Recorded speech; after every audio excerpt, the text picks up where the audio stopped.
May 7 by Anton Pavlovich Chekhov. I have read Birgit's Disciple in the Russian translation. This is how it strikes me. Birgit is a gifted, very intelligent, and cultured man. He is as thoroughly acquainted with the method of the natural sciences, and as imbued with it as though he had taken a good degree in science or medicine. He is not a stranger in the domain he proposes to deal with, a merit absent in Russian writers, both new and old. The novel is interesting. I have read it, and understand why you were so absorbed by it. It is clever, interesting in places, witty, somewhat fantastic. As to its defects, the chief of them is his pretentious crusade against materialism. Forgive me, but I can't understand such crusades. They never lead to anything and only bring needless confusion into people's thoughts. Whom is the crusade against, and what is its object? Where is the enemy, and what is there dangerous about him in the first place? The materialistic movement is not a school or tendency in the narrow journalistic sense. It is not something passing or accidental. It is necessary, inevitable, and beyond the power of man. All that lives on earth is bound to be materialistic, in animals, in savages, in Moscow merchants.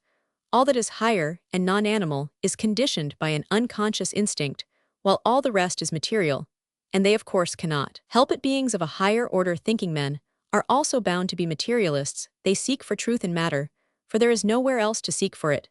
Since they see, hear, and sense matter alone of necessity, they can only seek for truth where their microscopes, lancets, and knives are of use to them. To forbid a man to follow the materialistic line of thought is equivalent to forbidding him to seek truth outside matter. There is neither knowledge nor experience, and consequently there is no truth.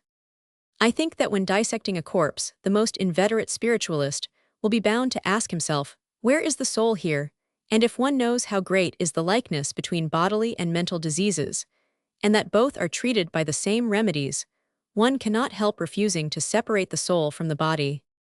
To speak of the danger and harm of materialism, and even more to fight against it, is to say the least premature. We have not enough data to draw up an indictment. There are many theories and suppositions, but no facts. The priests complain of unbelief, immorality, and so on. There is no unbelief. People believe in something, whatever it may be. As to immorality, it is not people like Mendeleev, but poets, abbots, and personages regularly attending embassy churches, who have the reputation of being perverted debauchees, libertines, and drunkards. In short, I cannot understand Birgit's crusade if, in starting upon it, he had at the same time taken the trouble to point out to the materialists an incorporeal God in the sky, and to point to him in such a way that they should see him. That would be another matter, and I should understand what he is driving at.